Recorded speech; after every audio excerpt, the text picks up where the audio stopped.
Hello, नमस्कार दोस्तों। आज का जो क्लास है हमारा एडमंड वर्क के ऊपर है। इससे पहले हमने कंज़र्वेटिज़्म के ऊपर बात किया था और उसके ऊपर एक क्लास हमारा हो चुका है।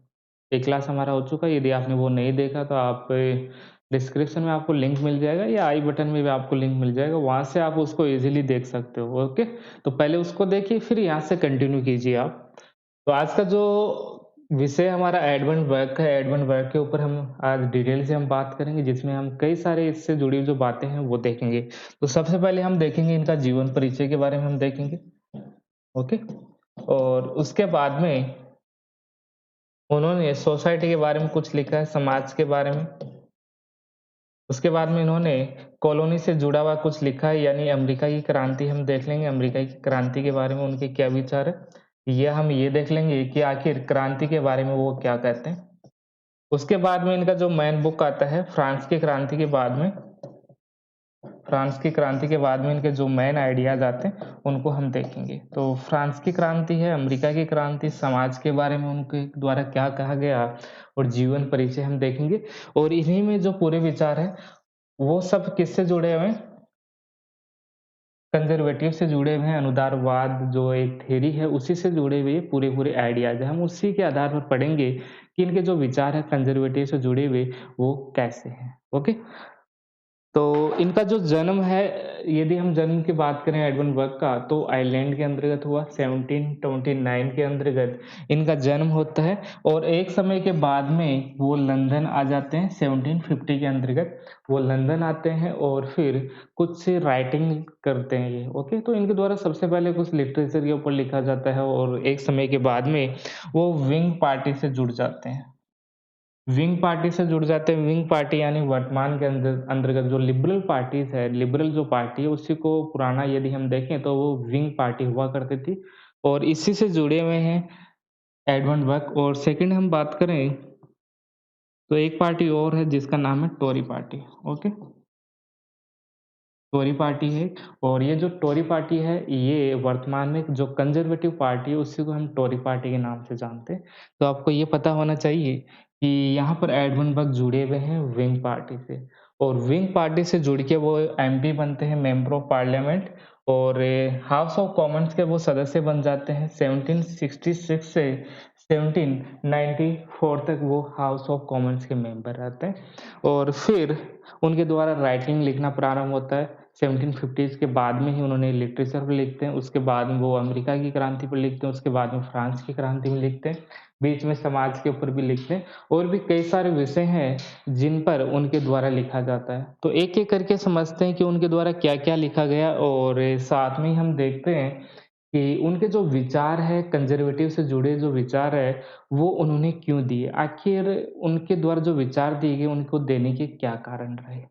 कोई भी थियरी आती है, तो थियरी आने का कारण क्या होता है? उस समय की जो सोसाइटी है, उसकी प्रॉब्लम का सॉल्यूशन करना। प्रॉब्लम है, तभी उसका सॉल्यूशन दिया जाएगा और सॉल्यूशन के रूप में कोई ना कोई थियरी आएगी और एडमंड बर्ग के द्वारा ही इस थियरी का प्रारंभ किया गया था। फ्रांस की जब क्रांति हो जाती है, उसके बाद से ही इस थियरी का डेवलपमेंट शुरू होता है। इससे पहले ये थियरी नहीं थी। तो ऐसा हम मान के चलते हैं कि एडमंड बर्ग को ही हम फादर ऑफ कंज़र्वेटिज़्म के नाम से हम जानते हैं, ओके? प्रॉब्लम क्या थी? सबसे पहले प्रॉब्लम देखते हैं, यूरोप में क्या प्रॉब्लम थी और उसका सॉल्यूशन देने के लिए कंज़र्वेटिव थ्योरी किस प्रकार से डेवलप की गई और उसमें क्या-क्या हम शामिल करते हैं। तो यूरोप में उस समय क्या था, किस समय 18th सेंचुरी के अंतर्गत या 1750 के बाद का जो समय है, यूरोप के अंतर्गत उस समय अस्थिरता आ गई थी। अस्थिरता यूरोप के अंतर्गत आ गई थी, यूरोप में बड़े-बड़े चेंज हो रहे थे। पहला चेंज तो यही हो गया कि वहाँ पर एनलाइटमेंट आ गया था, जिसको हम ज्ञानोदय हम कहते हैं, जिसको हम प्रबोधन के नाम से हम जानते हैं, तो ये आ गया था। एनलाइटमेंट यानी हम तर्क के ऊपर विश्वास करना प्रारंभ कर देते हैं। हम जो सोसाइटी बना रहे हैं, हम जो इकोनॉमी, पॉलिटिकल एंड सोशल जो स्ट्रक्चर बना रहे हैं, जो सिस्टम बना रहे हैं, उसका आधार क्या होगा?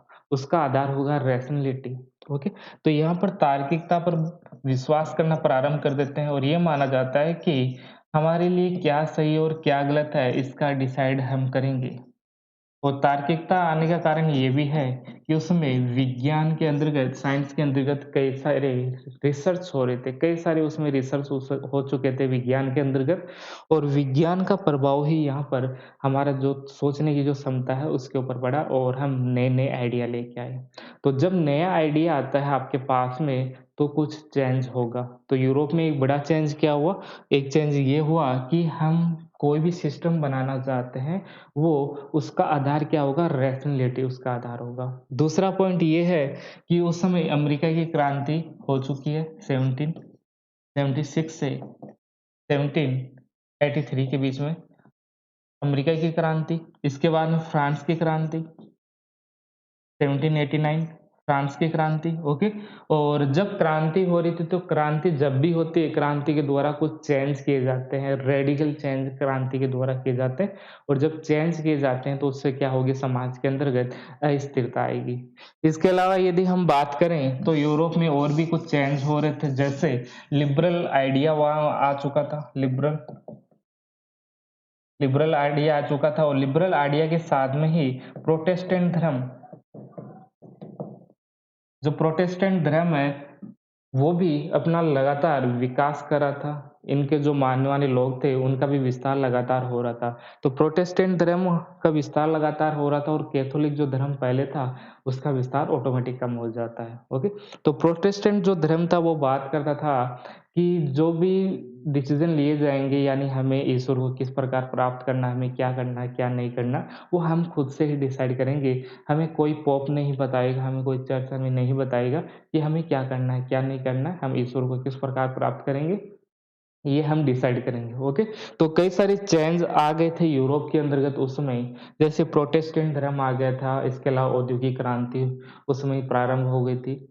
रैशनैलिटी का प्रभाव लगातार बढ़ रहा था, एनलाइटमेंट का पीरियड था वो, अमेरिका की क्रांति हो रही थी, फ्रांस की क्रांति हो रही थी, और जब इतने बड़े-बड़े चेंज उस समय यूरोप में हो रहे थे, तो काफ़ी अस्थिरता समाज में आ गई थी। प्रत्येक प्रकार का जो सिस्टम है, पॉलिटिकल, इकोनॉमी एंड सोशल जो सिस्टम है, उसमें बड़े-बड़े चेंज हो गए थे। तो इन चेंज का प्रभाव क्या होगा, इस बात का हमें नहीं पता है। जब हम कहते हैं कि बड़े-बड़े चेंज हो रहे हैं, तो उनका क्या प्रभाव पड़ेगा, ये हमें कैसे पता चलेगा? क्योंकि इस तरह की चीज़ें पहले हुई नहीं है, और अभी अचानक से इस तरह का परिवर्तन यूरोप में हो रहा है, तो इनका क्या इफ़ेक्ट पड़ेगा, इन सब के बारे में हमें नहीं पता है। तो एडमंड बर्ग के द्वारा ये प्रयास किया जाएगा अपनी थ्योरी के द्वारा कि यूरोप के अंतर्गत जो चेंज हो रहे हैं, उन चेंज को किस प्रकार से कम किया जाए, ओके? ये जो चेंज हो रहे हैं, इनके विरोध में किस प्रकार से बोला जाए कि ये जो चेंज है, इनका प्रभाव गलत हो सकता है, इन सब के बारे में डिटेल से वो बताएँगे। ओके? तो एडमंड बर्ग का जो थ्योरी के डेवलपमेंट का जो काम है, वो क्यों हुआ? क्योंकि उस समय यूरोप में अस्थिरता आ गई थी, और अस्थिरता के कारण किस प्रकार की प्रॉब्लम्स आ सकती है, वो हमें नहीं पता है। तो इस प्रकार की जो समस्याएँ आएगी, उनका समाधान किस प्रकार से हो सकता है, और यदि हम इस जो चेंज हो रहा है, उसको कम कर सकें, तो कम यदि हम कर सकें, तो आगे आने वाली जो प्रॉब्लम्स है, उसको भी हम कम कर सकते हैं। ओके? तो यूरोप में जो अस्थिरता है, उसको कम करने का प्रयास इस थ्योरी के द्वारा किया जाएगा। तो ये था, यूरोप में अस्थिरता उस समय आ गई थी, और इसी कारण ये थ्योरी आएगी कंज़र्वेटिव। ओके? यूरोप में जो अस्थिरता है, उसको स्थिरता में हम तक किस प्रकार से लाया जा सके, इसी प्रकार की जो समस्याएँ हैं, उनके समाधान के लिए कंज़र्वेटिव थ्योरी यूरोप से शुरू होती है। एक बुक आता है इनका, a vindication of natural society, a vindication of natural society, और इसके अंतर्गत वो धर्म और धर्म से जुड़ी हुई जितनी भी इंस्टीट्यूशन है, उनका समर्थन करते हैं। उनका मानना है कि एक सोसाइटी के अंतर्गत जो इंस्टीट्यूशन है, वो होने चाहिए। धर्म से जुड़े हुए जो इंस्टीट्यूशन है, वो होने चाहिए, क्योंकि इसके द्वारा एकीकरण आता है, इंटीग्रेशन इनके द्वारा लाया जाता है। जितने भी इंस्टीट्यूशन होंगे, उनके द्वारा समाज में एक इंटीग्रेशन लाया जाएगा, क्योंकि हमें पता है कि एक धर्म को मानने वाले जो लोग होंगे, उनके एक जैसे आइडिया होंगे, और जब एक जैसे आइडिया सबके हो जाते, तो उनके बीच में कोई कॉन्फ्लिक्ट नहीं होता, और जब कॉन्फ्लिक्ट नहीं होगा, तो इंटीग्रेशन अपने आप आ जाएगा। इसलिए एडमंड बर्ग यहाँ पर क्या कहते हैं, वो कहते हैं कि जो भी संस्थाएँ हैं धर्म से जुड़ी हुई, उनका समर्थन किया जाना चाहिए, और उनके जो महत्व है, उसको स्वीकार वो करते हैं। एक और आता है इनका लेटर है, लेटर ऑन रेजिसाइड पीस। इनके बारे में वो लिखते हैं, तो हमें इसको नहीं नाम आपको ध्यान में रखना होगा और ये बहुत महत्वपूर्ण है, ए विंडिकेशन ऑफ नेचुरल सोसाइटी। उसके बाद में आपको ये भी तो पता है कि जो ब्रिटेन है उसकी कॉलोनी कई जगह फैली हुई थी। एशिया के अंतर्गत उनकी कॉलोनीज़ थी उस समय, उसके अलावा अमेरिका भी उनकी एक कॉलोनी थी। तो कॉलोनी के अंतर्गत विरोध लगातार बढ़ रहा था और एडमंड बर्ग ये चाहते थे कि ये जो कॉलोनी है, अमेरिका की जो कॉलोनी है, वो हमारे पास में रहे, उनका लंबे समय तक हमारे पास में रहे, इसके लिए क्या प्रयास हमें करने चाहिए? जो कॉलोनी है उसको वो हमारे पास में रहे, उसके लिए हमें क्या प्रयास करने चाहिए? और उसी से जुड़े हुए कुछ सुझाव वो देते हैं कि अमेरिका की जो कॉलोनी है जहाँ पर विरोध लगातार बढ़ता है, ओके? 1770 के आस-पास वो कुछ काम करते हैं इस पर और अपना एक राइटिंग लिखते हैं, speech of conciliation with the colonies, okay? जो कॉलोनी है उनके साथ में हम किस प्रकार से समन्वय स्थापित कर सकते हैं कि वो हमसे अलग होने का प्रयास नहीं करे या हम ये कह सकते हैं कॉलोनी के साथ में किस प्रकार से हम सहयोग स्थापित करें कि वो हमारे साथ में ही रहे लंबे समय तक। तो इससे जुड़े हुए कुछ सुझाव देते हैं इसी के अंतर्गत ये भी आपको पता होना चाहिए अमेरिका जब अमेरिका में 1770 के बाद में आप देखोगे कि लगातार वहाँ पर विरोध किया जा रहा था। लगातार अमेरिका के अंतर्गत विरोध किया जा रहा था जो ब्रिटेन वहाँ पर रूल करते थे, ओके? तो ये जो प्रॉब्लम है उसका समाधान किस प्रकार से किया जाए ये सुझाव देते हैं एडमंड बर्ग। आप ये नहीं कह सकते थे कि अमेरिका की क्रांति का एडमंड बर्ग के द्वारा समर्थन किया जाता है या विरोध किया जाता है, ये आप नहीं कर सकते, ये बाइनरी आंसर हो जाएगा। वो बस इतना बोलते हैं कि आप अमेरिका के अंतर्गत जो टैक्स लिया जा रहा है उसको आप कम कीजिए। उनको कुछ आप सहूलियत दीजिए, आप उनको कुछ छूट दीजिए, टैक्स कम लीजिए, तभी आप उन पर लंबे समय तक शासन कर सकते हो। ऐसी एडवाइस वो यहाँ पर हाउस ऑफ कॉमन्स में लगातार देते हैं, लेकिन उनकी बातों को नहीं माना जाता है और जब बात नहीं माना जाता और टैक्स लगातार यहाँ पर अमेरिका में बढ़ता रहता है, तो ऐसे में अमेरिका की क्रांति हो जाती है। तो इसके पक्ष और विपक्ष में हमें नहीं जाना है कि इनका समर्थन करते हैं, विरोध करते हैं। उन्होंने पहले भी कह दिया था, यदि आप टैक्स की मात्रा लगातार बढ़ाते जाओगे अमेरिका के अंतर्गत, तो वो आपके हाथ से चली जाएगी और एडमंड बर्ग ऐसा नहीं चाहते थे। एडमंड बर्ग तो यही चाहते थे कि अमेरिका है वो हमारे साथ में रहे, हमारी एक कॉलोनी के रूप में रहे और इसी से जुड़े हुए वो कई सारे आइडिया देते हैं और जो आइडिया देते हैं, वो इसी के अंतर्गत देते हैं अपने राइटिंग के अंतर्गत, speech on conciliation with the colonies के अंतर्गत, ओके? तो ऐसा मत सोचिए कि विरोध करते हैं, उसका समर्थन करते हैं अमेरिका की क्रांति। वो सुझाव देते हैं इससे जुड़े हुए कि हमें क्या करना चाहिए। हम इसको एक कॉलोनी के रूप में लंबे समय तक अपने साथ में कैसे रख सकते हैं, उससे जुड़े हुए टैक्स से जुड़े हुए अपने सुझाव देते हैं कि टैक्स से आपको कम करना है और उनको कुछ प्रतिनिधित्व आपको देना है। यदि आप ऐसा नहीं करोगे, तो वो आपके हाथ से चला जाएगा और फिर ऐसा ही हुआ क्रांति हो चुकी है यहाँ पर 1776 से 1783 के अंतर्गत अमेरिका के अंतर्गत रेवोल्यूशन होता है। एक लंबा रेवोल्यूशन चलता है, लगभग 5 से 7-8 साल वो रेवोल्यूशन चलता है और उसके बाद में वो आज़ाद हो जाता है। तो यहाँ से अमेरिका उनके हाथों से चला गया। अगला पॉइंट है हमारा जब अमेरिका चला जाता है, उसका समर्थन या विरोध ऐसा कुछ नहीं किया जाता है एडमंड बर्ग के द्वारा, केवल अपने कुछ सुझाव दिए जाते हैं, अपने राइटिंग के द्वारा। उसके बाद में फ्रांस की वो स्थिति देख रहे थे कि फ्रांस में भी बड़े-बड़े चेंज हो रहे हैं, लोग वहाँ पर स्वतंत्रता की डिमांड कर रहे हैं, समानता की डिमांड कर रहे हैं। तो ऐसी डिमांड उनके द्वारा लगातार की जा रही थी, हम पार्लियामेंट्री सिस्टम लाएँगे, ऐसी बातें वहाँ पर फ्रांस के अंतर्गत हो रही है। और एक समय के बाद में फ्रांस में क्रांति हो गई 1789 के अंतर्गत। जब ये क्रांति हो गई, तो उस समय एडमंड बर्ग के द्वारा उनका विरोध किया गया। आपको ये ध्यान में रखना है फ्रांस की क्रांति का समर्थन एडमंड बर्ग के द्वारा नहीं किया गया है। उसको कारण को हम जानते हैं, यही सबसे फ़ेमस बुक है। ये जो जाने जाते हैं अपने राइटिंग के लिए वो यही राइटिंग है और इस राइटिंग का नाम है reflection on the revolution in France 1790 के अंतर्गत ये बुक आती है और इसी में बताते हैं कि फ्रांस की क्रांति क्यों नहीं होनी चाहिए। वो इसका विरोध करते हैं और विरोध के रूप में ये उनका राइटिंग आता है। ओके? तो इसी को आज हम पढ़ेंगे कि वो क्यों विरोध कर रहे थे। वो ऐसा क्यों कहते हैं कि क्रांति के द्वारा जो प्रभाव पड़ेंगे वो सही नहीं रहेंगे, आगे क्या प्रभाव रहेंगे हमें नहीं पता है। तो ऐसे में क्रांति करनी ही नहीं चाहिए। दूसरी बात ये भी है आपको ये भी पता होना चाहिए कि कंज़र्वेटिव से जुड़े जो स्कॉलर है वो ऐसा नहीं है कि वॉयलेंस को सपोर्ट करते हैं। जब हम कह रहे हैं कि वो परंपराओं, मान्यताओं को स्वीकार करते हैं और उसको बनाए रखने का प्रयास करते हैं, तो बनाए रखने के लिए वो किसी वॉयलेंस का सहारा नहीं लेते हैं। किसी ऐसी क्रांति नहीं बात करते हैं कि वॉयलेंस करो, क्रांति करो, ये सब का समर्थन वो नहीं करते। वो कहते हैं कि पीसफुल तरीके से हमें इनको बनाए रखना चाहिए। ओके? तो ये है एक फ्रांस की क्रांति और फ्रांस की क्रांति के ऊपर जो बुक लिखी जाती है इनकी reflection on the revolution in France, उसमें डिटेल से वो बताएँगे कि हमें क्या करना है, क्या नहीं करना है। फ्रांस की क्रांति के विरोध में वो कई सारे आर्गुमेंट देंगे और उसी को हमें पढ़ना है।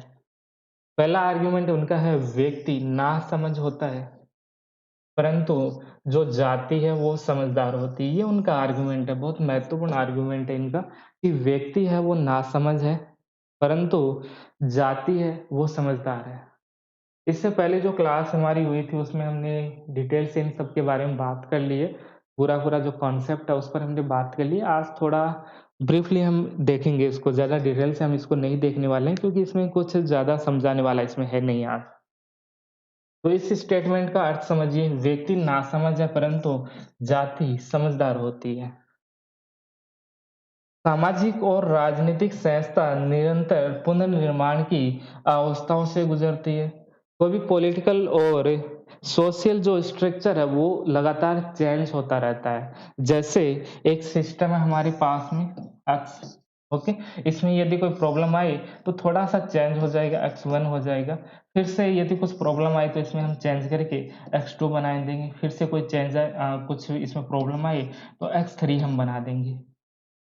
लेकिन ऐसा नहीं है कि हम एक्स को ही समाप्त कर देंगे, यानी जो जो प्रॉब्लम आई उससे पूरी-पूरी जो सिचुएशन हम उसको ही समाप्त कर देंगे, ऐसा नहीं है। लगातार इसमें हम चेंज करेंगे, जैसे प्रॉब्लम आई उसका सॉल्यूशन कीजिए, फिर प्रॉब्लम आई उसका आप सॉल्यूशन कीजिए, ओके? इसका जो थोड़ा-सा नेचर है उसमें आपको चेंज करते जाइए, कोई दिक्कत नहीं है। उसका जो स्ट्रक्चर है थोड़ा-थोड़ा चेंज करते जाइए, जैसे-जैसे प्रॉब्लम आए उसमें आप चेंज करता जाइए। हम समझ रहे हैं हमारा टॉपिक क्या है अभी? व्यक्ति नासमझ है, लेकिन जो जाति है वो समझदार होती है, इसी को हम समझ रहे हैं। यदि कोई समाज बनता है, तो समाज के बनने में किसका योगदान होता है? हमारे विवेक का। अनेक पीढ़ियों का योगदान होता है। यदि कोई समाज बनता है, तो समाज के बनने में अनेक पीढ़ियों का योगदान होता है। हज़ारों साल लगते हैं, एक समाज के विवेक का योगदान होता है। एक ग्रुप है, इतना बड़ा एक ग्रुप है हमारी सोसाइटी का और इसमें रहने वाले जो सभी व्यक्ति हैं, उनके विवेक का प्रयोग एक समाज के अंतर्गत किया जाता है। दूसरा पॉइंट क्या है? इसमें अनेक पीढ़ियों का योगदान होता है। और इससे एक जटिल राजनीतिक और सामाजिक संरचना का निर्माण होता है। एक समाज हम बना रहे हैं, समाज जब बनता है तो उसका जो स्ट्रक्चर है वो कॉम्प्लेक्स होता है। इस बारे में हमने बात किया था लास्ट क्लास में, एक बार हम फिर से देख रहे हैं। तो ये जो कॉम्प्लेक्स स्ट्रक्चर बनता है तो इसको एक व्यक्ति नहीं समझ सकता है। हम बात कर रहे हैं कि एक जो स्ट्रक्चर बनता है उसको एक व्यक्ति नहीं समझ सकता है। निरंतर सुधार की निरंतर सुधार की संभावना, जैसे हमने शुरुआत में भी बात किया कि सामाजिक और राजनीतिक संस्थाएँ निरंतर पुनर्निर्माण की अवस्थाओं से गुजरती है। जैसे-जैसे प्रॉब्लम आएगी, इसके अंतर्गत हम अपने आप ही कुछ ना कुछ सॉल्यूशन हम करते जाएँगे। जैसे प्रॉब्लम आई, उसका हम सॉल्यूशन करेंगे और ये सॉल्यूशन किसके द्वारा किया जाएगा? एक सोसाइटी के द्वारा किया जाएगा, लेकिन थोड़ा ही प्रॉब्लम है, उसका सॉल्यूशन किया जाएगा। जो भी प्रॉब्लम आए उसमें कुछ रिफ़ॉर्म हम कर देंगे, थोड़ा-सा हम रिफ़ॉर्म कर देंगे और फिर से प्रॉब्लम आई, फिर से हम रिफ़ॉर्म कर देंगे। और इस तरह क्या होता है कि एक समाज जो बनता है, एक व्यवस्था जो बनती है, वर्तमान की जो व्यवस्था बनी है, वो अनेक प्रक्रियाओं से बनती है। एक लंबे हिस्टोरिकल डेवलपमेंट से एक समाज का निर्माण होता है और ये जो समाज अब बना है, एक लंबे हिस्टोरिकल डेवलपमेंट के द्वारा एक समाज बना है, तो इसमें हम चेंज नहीं कर सकते। क्योंकि हम इसको नहीं समझ सकते, इस कॉम्प्लेक्स जो स्ट्रक्चर हमारे द्वारा बनाए गए हैं, इसको हम नहीं समझ सकते। सामाजिक और राजनीतिक परिवर्तन, ओके? जो चेंज हो रहे हैं उसको एक व्यक्ति नहीं समझ सकता, इस पे बारे में हमने बात किया कि जितने भी चेंज होते हैं उसको एक व्यक्ति नहीं समझ सकता, इसलिए परिवर्तन नहीं करना चाहिए और एडमंड इस प्रकार की जो भी क्रांति होती है, जो कि चेंज करने के ऊपर है, उनका समर्थन इनके द्वारा नहीं किया जाता है। क्रांति क्या होती है? क्रांति एक विचारधारा के आधार पर की जाती है। जैसे उदारवाद है। उदारवाद ने कोई विचार दिया कि पार्लियामेंट्री सिस्टम आना चाहिए, यानी हम कह सकते हैं स्वतंत्रता होनी चाहिए थी। स्वतंत्रता और समानता। सभी व्यक्ति को स्वतंत्रता और समानता मिलनी चाहिए। इसके लिए हमने क्या किया? क्रांति। इसके लिए हमने क्रांति कर दी। तो क्रांति का आधार क्या होता है? एक विचारधारा। इस विचारधारा के आधार पर हम एक नया पॉलिटिकल एंड सोशल स्ट्रक्चर बनाना चाहते हैं और इसी को स्थापित करने के लिए हम एक क्रांति करते हैं। जो क्रांति है, क्रांति के जो सिद्धांत है वो एब्स्ट्रैक्ट होते हैं, अमूर्त जो सिद्धांत है उनके आधार पर कोई क्रांति की जाती है। और ये जो क्रांति की जाती है एब्स्ट्रैक्ट थ्योरी के आधार पर, जैसे हम कह रहे हैं स्वतंत्रता के आधार पर हम कोई क्रांति कर रहे हैं कि हम क्रांति के बाद में हमारे समाज में स्वतंत्रता लाएँगे, लेकिन ये आपको दिखाई नहीं देता। क्या है स्वतंत्रता? इसका क्या प्रभाव पड़ेगा? ये सब कुछ आप पॉसिबल नहीं है आपके लिए करना। स्वतंत्रता लाएँगे, समानता लाएँगे, न्याय लाएँगे, ये सब क्या एब्स्ट्रैक्ट आइडियाज़ है, ये आपको दिखाई नहीं देता है। जब आपको कुछ पता ही नहीं है इनके बारे में कि हम इसको कैसे ला सकते हैं, समाज में हम इनका डेवलपमेंट कैसे कर सकते हैं, तो आप फिर क्यों क्रांति कर रहे हो? आपको कुछ पता नहीं है, तो क्रांति का जो इफ़ेक्ट पड़ेगा, वो तो नेगेटिव होगा और फिर आप प्रॉब्लम में फँस जाओगे, ऐसा एडमंड बर्ग कहते हैं। क्योंकि इनका व्यावहारिक प्रयोग नहीं किया हमने, समाज की संरचना को समझना संभव नहीं है। ये बातें हमने अभी प्रारंभ किया था कि समाज की जो स्ट्रक्चर है, उसको हमारे लिए समझना पॉसिबल ही नहीं है। सामाजिक निर्माण के लिए हमें समाज की सूझबूझ पर भरोसा करना चाहिए, व्यक्ति के तथाकथित विवेक पर नहीं। एक व्यक्ति का विवेक है, जैसे विवेक के आधार पर हमने समानता, स्वतंत्रता वाला हमने समाज बनाने के लिए क्रांति कर दी, उसका क्या इफ़ेक्ट पड़ेगा वो हमें नहीं पता है। इसलिए हमें एक समाज के विवेक पर भरोसा करना चाहिए। समाज जो लगातार हिस्टोरिकल डेवलपमेंट के द्वारा जो-जो चेंज कर रहा है, अपने आप जो चेंज कर रहा है, उसको हमें स्वीकार करना चाहिए। ओके? इसलिए तो हम कहते हैं व्यक्ति नासमझ होता है, परंतु जो जाति है वो समझदार होती है।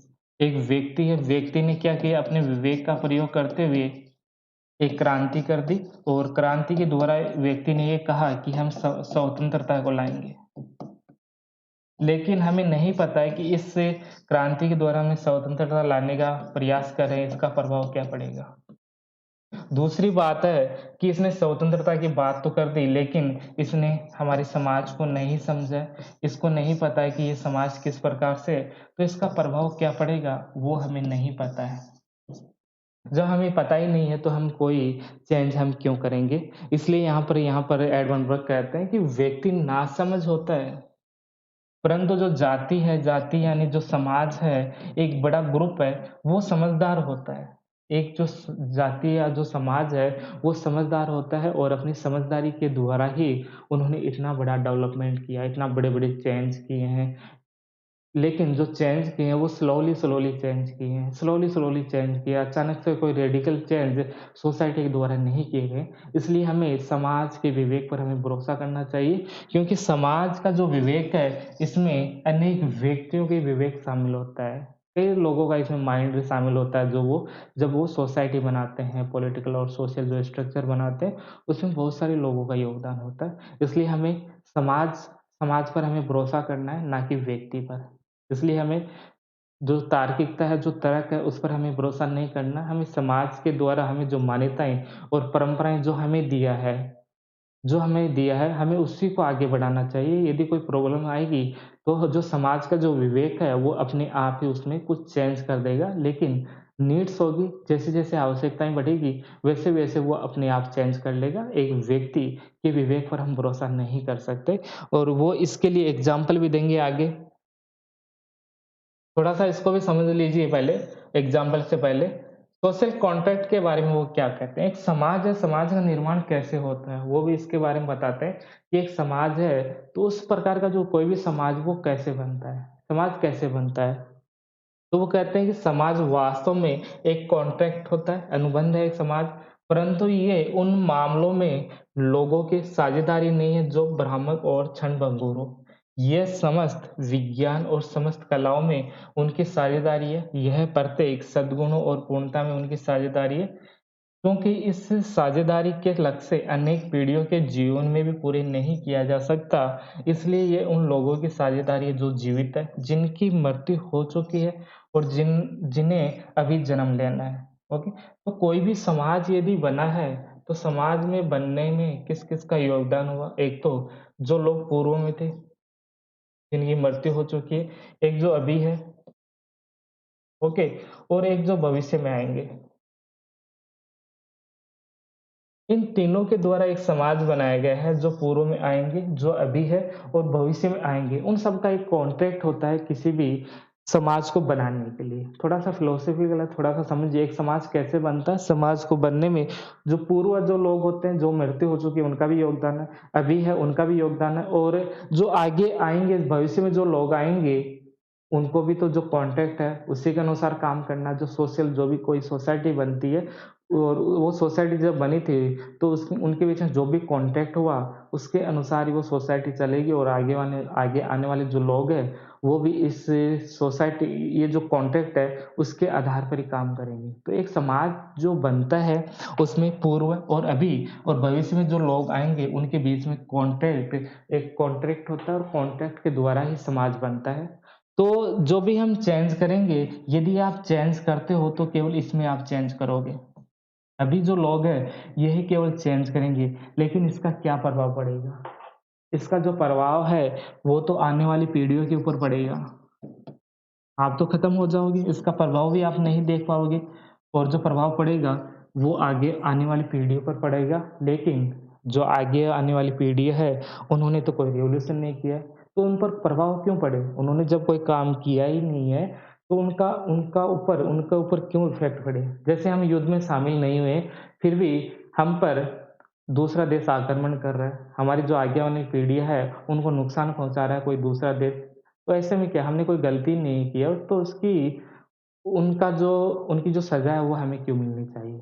जब हमने क्रांति की नहीं है, क्रांति के जो प्रभाव है, हमें क्या लेना-देना? हमारा तो जन्म अभी हुआ है और आपने पहले क्रांति कर ली और उसके जो प्रभाव वो अभी पड़ रहे हैं। तो ऐसा नहीं होना चाहिए, ये सही नहीं है, यही बात एडमंड बर्ग कहते हैं। वो एग्ज़ाम्पल देते हैं फ्रांस की क्रांति का। फ्रांस की क्रांति है, उसमें एब्स्ट्रैक्ट थ्योरी था, एब्स्ट्रैक्ट थ्योरी यानी किसकी बात की गई थी? स्वतंत्रता, समानता और फ्रैटर्निटी बंधुत्व है। ये क्या है? एब्स्ट्रैक्ट है, अमूर्त है, वो आपको दिखाई नहीं देते हैं। इसी आधार पर फ्रांस की क्रांति हुई और एडमंड बर्ग कहते हैं कि कोई की क्रांति होगी तो उसके प्रभाव क्या होगा वो हमें नहीं पता है और ऐसा ही यहाँ पर होता है। ऐसा ही यहाँ पर होता है जब फ्रांस की क्रांति हुई तो उसका प्रभाव आप क्या देखोगे? नेपोलियन और नेपोलियन ने पूरे यूरोप में क्या किया वो तो आपको पता ही है। नेपोलियन आया, राजशाही एक बार फिर से स्थापित हुई, उनके क्या प्रभाव यूरोप में पड़े और फिर किस प्रकार से आगे इफ़ेक्ट पड़ेंगे फ्रांस के ऊपर वो सब आपको पता होगा या नहीं पता है, तो हमें वो नहीं जानना है। आपको बस इतना जानना है कि नेपोलियन एक बार फिर से राजशाही तंत्र स्थापित कर लेते हैं। जैसे क्रांति हुई, क्रांति के द्वारा पार्लियामेंट्री सिस्टम लाने का प्रयास किया जाता है, स्वतंत्रता, समानता और बंधुत्व की बात की जाती है। लेकिन फिर क्या होता है नेपोलियन पावर में आते हैं और पावर में आने के बाद में फिर से एक मोनार्की बना लेते हैं। पूरी जो पावर है उसको सेंट्रलाइज़्ड करते हैं और यूरोप पर शासन करने की उनकी इच्छाएँ होती है। सब कुछ जीत लेना वो नेपोलियन चाहते थे। तो इन उनका इफ़ेक्ट क्या पड़ा फ्रांस की क्रांति आप तो स्वतंत्रता समानता की बात कर रहे थे और फ्रांस की क्रांति का रिज़ल्ट क्या हुआ? नेपोलियन की उत्पत्ति। तो इसलिए तो वो इनका विरोध करते हैं यहाँ पर एडमंड बर्ग के द्वारा। कहा गया कि जो क्रांतियाँ होती है, क्रांति के क्या प्रभाव पड़ेंगे वो हमें नहीं पता है। इसलिए किसी प्रकार की वॉयलेंस या बिना वॉयलेंस की जो क्रांति है, वो हमें नहीं करना चाहिए। हमें वर्तमान व्यवस्था में कोई सुधार इसलिए करना चाहिए ताकि इससे सुरक्षित रखा जा सके। तो आपको ये भी पता होना चाहिए कि कंज़र्वेटिव थ्योरी कभी भी सुधारों का विरोध नहीं करती है। यदि आपको सुधार कर रहे हो, तो वर्तमान व्यवस्था बनी रहे, इसलिए आपको सुधार करना चाहिए।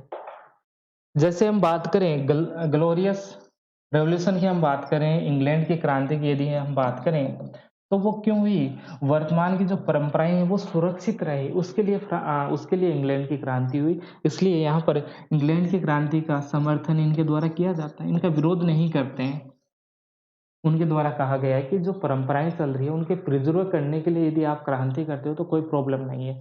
जैसे हम बात करें, क्रांति के बाद में संसद आया, पार्लियामेंट्री सिस्टम यूरोप में आया, सॉरी इंग्लैंड के अंतर्गत आया और कुछ अधिकार भी वहाँ पर दिए गए, काफ़ी अधिकार लोगों को दिए गए। लेकिन ये भी तो है कि वहाँ पर इतने बड़े-बड़े चेंज नहीं हुए, वहाँ पर अभी भी महारानी थी, ओके? महारानी के पास में कुछ पावर था, सांकेतिक रूप से हो, लेकिन महारानी अभी भी थी। परंपराएँ अभी भी चल रही है यहाँ पर। महारानी पहले भी महारानी का शासन था और अभी भी महारानी, हालाँकि उनका पावर कम हो गया, लेकिन जो परंपराएँ, मान्यताएँ हैं, वो तो चली आ रही है। हमने क्रांति की, क्रांति क्यों की? क्योंकि हम प्रिज़र्व रखना चाहते हैं अपनी जो मान्यताएँ हैं, परंपराएँ, और इसके लिए यदि क्रांति कर रहे हो तो कोई प्रॉब्लम नहीं है। और यदि हम इतना विरोध कर लें कि हम कुछ चेंज ही नहीं करना चाहते, तो यदि आप चेंज नहीं करना चाहते तो ऐसी क्रांति होगी कि वो सब कुछ चेंज हो जाएगा। जैसे फ्रांस की क्रांति के अंतर्गत हम देखेंगे, जहाँ पर पहले उनको कहा जा रहा था कि आप जो कुछ लोगों को विशेषाधिकार दे रहे हो उनको समाप्त कर दीजिए, नहीं तो बड़ी क्रांति होगी और सबको समाप्त कर दिया जाएगा, और वैसा ही हुआ। जो मान्यताएँ थी पहले, जो परंपराएँ थी, कुछ लोगों को विशेषाधिकार दिए गए थे, वो पूरी तरह समाप्त हो जाते हैं। लेकिन लेकिन यहाँ पर इंग्लैंड के अंतर्गत जो क्रांति हुई, तो इंग्लैंड की क्रांति के बाद में जो परंपराएँ, मान्यताएँ चली आ रही थी कि एक सम्राट होता है, महारानी का पद होता है, उनके पास में कुछ पावर होती है, परंपराएँ, मान्यताओं को सपोर्ट करने वाले होते हैं। कैथोलिक, प्रोटेस्टेंट सभी धर्म साथ में रह सकते हैं, पोप भी रहेगा, चर्च भी रहे, पोप चर्च ये सब रहेंगे यहाँ पर। ओके, सभी धर्मों के लोग यहाँ पर एक साथ रह सकते हैं। तो यदि आप चेंज कर रहे हो तो चेंज करने का आधार ये होना चाहिए कि आप अपनी मान्यताओं और परंपराओं को प्रिज़र्व करना चाहते हो, वो एक लंबे समय तक आप बनाए रखना चाहते हो। इसलिए यहाँ पर ग्लोरियस जो रेवोल्यूशन होता है उनका समर्थन किया जाता है एडमंड बर्ग के द्वारा, उनका विरोध नहीं करते हैं कि ये जो क्रांति हुई ठीक है, परंपराएँ अभी भी बनी हुई है, महारानी का शासन बना हुआ है, और जो मान्यताएँ, परंपराएँ हैं वो अभी भी बनी है, कॉन्स्टिट्यूशन लिखा नहीं गया, पहले भी नहीं लिखा गया था, और जो शासन कर रहे हैं परंपरा के आधार पर ही कर रहे हैं, मान्यताओं के आधार पर ही शासन किया जा रहा है। अमेरिका की क्रांति की हमने बात कर ही लिया।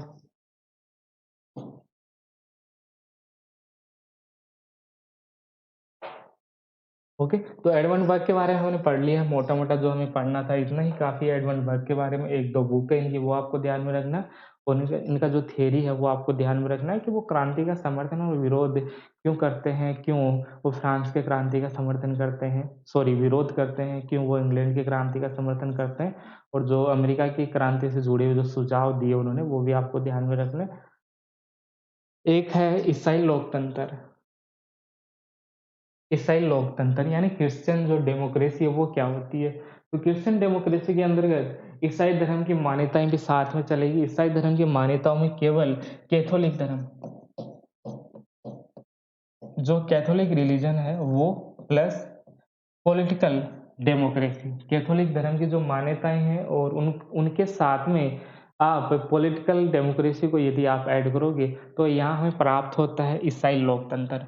इसी आधार पर कैथोलिक जो परंपराएँ हैं वो भी बनी रहे, उनकी मान्यताएँ भी बनी रहे और पॉलिटिकल डेमोक्रेसी भी आ जाए। उनको बनाए रखने के लिए कई सारी पॉलिटिकल पार्टी बनी है। इटली के अंतर्गत इस प्रकार की पार्टी बनी थी, जर्मनी के अंतर्गत इस प्रकार की पार्टी बनती है, Christian democratic union of Germany. तो ईसाई लोकतंत्र के आधार पर भी कई सारी पॉलिटिकल पार्टी इटली जैसे देश है, जर्मनी जैसे देश है और यूरोप के 1-2 देश और हैं। वहाँ पर इस आधार पर कई पॉलिटिकल पार्टी बनती है। ओके, तो ये था एडमंड बर्ग। अगला जो क्लास होगा हमारा माइकल ऑक्सफोर्ड के ऊपर रहेगा, और उसके बाद में एक क्लास और आएगा जिसमें हम कई सारी टाइप देखेंगे और 3 से 4 और स्कॉलर हैं जिनके बारे में संक्षिप्त हम पढ़ेंगे। ओके, तो अभी के लिए इतना काफ़ी है। माइकल ऑक्सफोर्ड आज का विषय है हमारा। इससे पहले कंज़र्वेटिज़्म पर 2 वीडियो आ चुके हैं। पहली वीडियो में हमने बात किया था कि कंज़र्वेटिज़्म होता है क्या, उसका नेचर कैसा होता है, उसका डेवलपमेंट आखिर किस प्रकार से यूरोप में होता है। और सेकंड जो क्लास था उसमें हमने बात किया था एडमंड बर्ग के बारे में, और हमारा आज का तीसरा क्लास है जिसमें हम बात करेंगे ऑक्सफोर्ड के बारे में, माइकल ऑक्सफोर्ड। 1901 से 1990 तक इनका टाइम पीरियड रहता है, और इनको हम कंटेम्पररी कंजर्वेटिव स्कॉलर भी हम कहते हैं। जो समकालीन रूढ़िवादी विचारक है वो इन्हीं को हम जानते हैं, इन्हीं के नाम से इसका प्रारंभ होता है। यदि आप कंटेम्पररी रूढ़िवाद की बात करोगे। समकालीन जो रूढ़िवाद है उसके जो मेन प्रवक्ता है उनको हम माइकल ऑक्सफोर्ड के नाम से जानते हैं।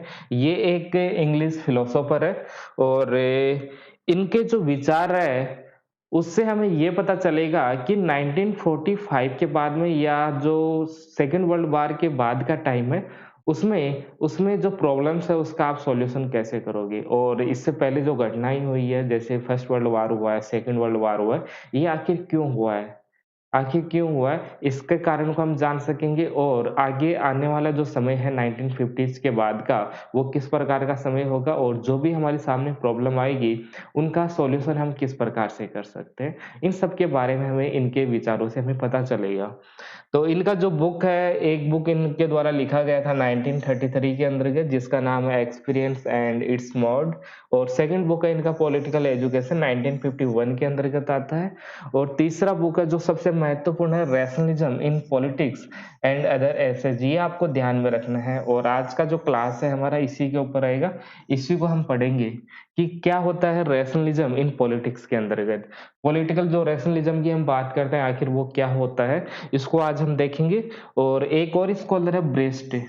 ब्रेस्ट ने कहा कि ये जो विचार है माइकल ऑक्सफोर्ड के ये नवीन रूढ़िवाद से जुड़े हुए हैं। आखिर इनको नवीन रूढ़िवादी विचारक कौन कहता है? ब्रेस्ट कहता है। उनके अनुसार उनकी जो विचारधारा है वो नवीन रूढ़िवाद है। ओके, ऐसा किसने कहा? ब्रेस्ट ने कहा। ओके, तो शुरुआत करते हैं आज के क्लास की और इसी बुक से हम प्रारंभ करेंगे। इसी बुक को आज हम समझेंगे कि आखिर इसमें क्या लिखा गया है। तो शुरुआत हम इस रूप में कर सकते हैं कि एक समाज है और किसी भी समाज को हम किस प्रकार बनाते हैं? हम जब भी किसी समाज का निर्माण करते हैं तो उसके बनाने का आधार क्या होगा? एक अच्छा समाज हम बनाना चाहते हैं। कोई भी व्यक्ति हो या कोई भी सोसाइटी हो, अपना जो सोशल जो स्ट्रक्चर करना चाहता है वो अच्छा ही बनाना चाहेगा हमेशा और इस अच्छे को हम कैसे बना सकते हैं? एक मानव अपने विवेक की सहायता से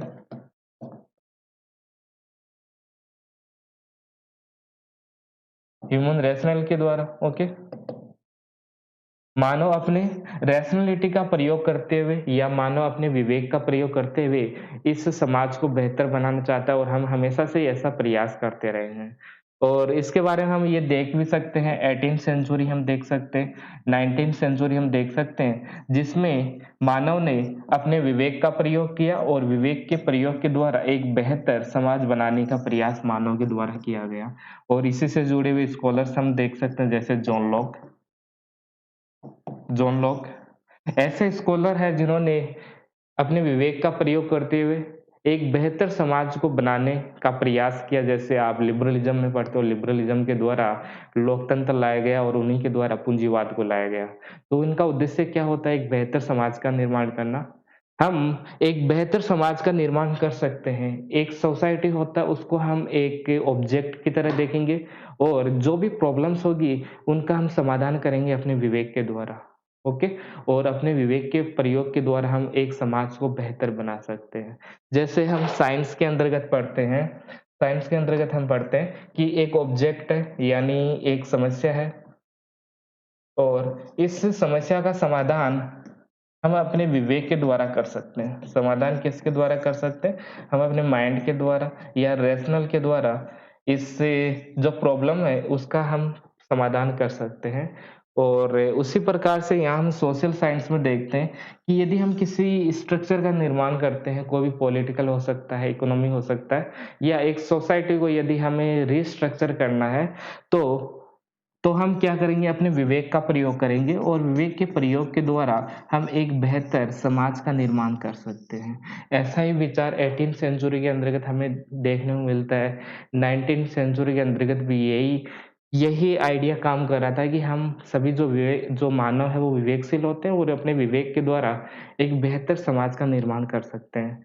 ओके, इतना बात समझ में आ रहा है? एक समाज का निर्माण हम कैसे कर सकते हैं? अच्छे समाज का निर्माण हम अपने विवेक का प्रयोग करते हुए एक बेहतर समाज का निर्माण कर सकते हैं। लेकिन क्वेश्चन हमारे सामने यही है, क्या हमने अपने विवेक का प्रयोग करते हुए एक बेहतर समाज का निर्माण किया कि नहीं? जैसे आप एग्ज़ाम्पल के रूप में लिख सकते हो, यदि हम बात करें कि हमने अपने विवेक का प्रयोग किया, ओके, या हमने अपनी तार्किकता का प्रयोग किया, हम रैशनल हुए और रैशनल के द्वारा हम एक समाज बनाए। क्या हमारे विवेक के द्वारा जो समाज बना वो अच्छा है कि नहीं? ये बताइए आप। हमने अपने विवेक का प्रयोग किया और उसके द्वारा जो समाज बना है, वो अच्छा है कि नहीं? इसका तो हमें तभी पता चलेगा जब हम थोड़ा-सा वर्ल्ड हिस्ट्री देखेंगे और पता चलेगा कि कौन-कौन सी घटनाएँ हुई है। तो समाज अच्छा बना नहीं बना है इसके बारे में हमें पता चल जाएगा और इसको हम एग्ज़ाम्पल ले सकते हैं कई सारे तानाशाह लोग हुए हमारे विश्व में 20वीं सेंचुरी के अंतर्गत। यहाँ पर आप एग्ज़ाम्पल ले सकते हो मुसोलिनी का और इसी के साथ में हम एग्ज़ाम्पल ले सकते हैं हिटलर का और स्टालिन का हमें एग्ज़ाम्पल ले सकते हैं। हमने एक सोसाइटी बनाया, एक सोसाइटी को रिस्ट्रक्चर किया, इस उद्देश्य से किया कि हम उसको बेहतर बना सकते हैं। क्या हमने अपने विवेक का प्रयोग करते हुए इस प्रकार का स्ट्रक्चर बनाया? क्या इससे समाज को लाभ होगा क्या? 20वीं सेंचुरी के अंतर्गत कई सारे यहाँ पर तानाशाही शासक हुए हैं, जिन्होंने एक बार फिर से मोनार्की को एस्टेब्लिश किया। तानाशाही शासक हुए और कितनी हिंसा इन लोगों ने की है। क्या इस प्रकार का आपने समाज बनाया? आपने चेंज किया, अपने विवेक का प्रयोग करते हुए आपने इतना सारा चेंज किया। क्या आपने उसका प्रयोग करते हुए अच्छा समाज बनाया कि नहीं बनाया? नहीं, हमारा आंसर होगा हमने अपने विवेक का प्रयोग किया और जो समाज बना वो इस प्रकार का बना। जो समाज बना, उस समाज से क्या हुआ? उस समाज से हुआ फर्स्ट वर्ल्ड वॉर। उस समाज से क्या हुआ? Second world war. क्या आप ऐसा समाज बना रहे हो? तो हमारा आंसर ये होगा कि हम अपने विवेक का प्रयोग करते हुए एक बेहतर समाज हम नहीं बना सकते। हमारे सामने जो प्रॉब्लम्स है, उसका हम रैशनल तरीके से उसका सॉल्यूशन नहीं कर सकते। ये कोई साइंस नहीं है, ये सोशल साइंस है। इसमें कुछ भी फिक्स नहीं होता और जब कुछ फिक्स नहीं होता है, तो आप कैसे अपना विवेक का प्रयोग करते हुए एक बेहतर समाज का निर्माण कर सकते हो? यही बात माइकल ऑक्सफोर्ड कहते हैं कि सोशल साइंस जैसे विषय हैं या जो हमारा सोसाइटी है, उसको आप रिस्ट्रक्चर नहीं कर सकते। जो व्यवस्था चली आ रही है, वो ही कंटिन्यू होना चाहिए। आप ऐसा नहीं कर सकते कि पॉलिटिकल के अंतर्गत रैशनैलिटी का प्रयोग करते हुए उसमें कुछ सुधार करो, ऐसा आपको नहीं करना चाहिए। तो माइकल ऑक्सफोर्ड का जो विचार है वो किससे जुड़ा हुआ है? वो पॉलिटिकल रैशनैलिटी से जुड़ा हुआ है। इनका बुक यही बुक है इनका, अभी हमने बुक देखा था एक इनका रैशनलिज़्म।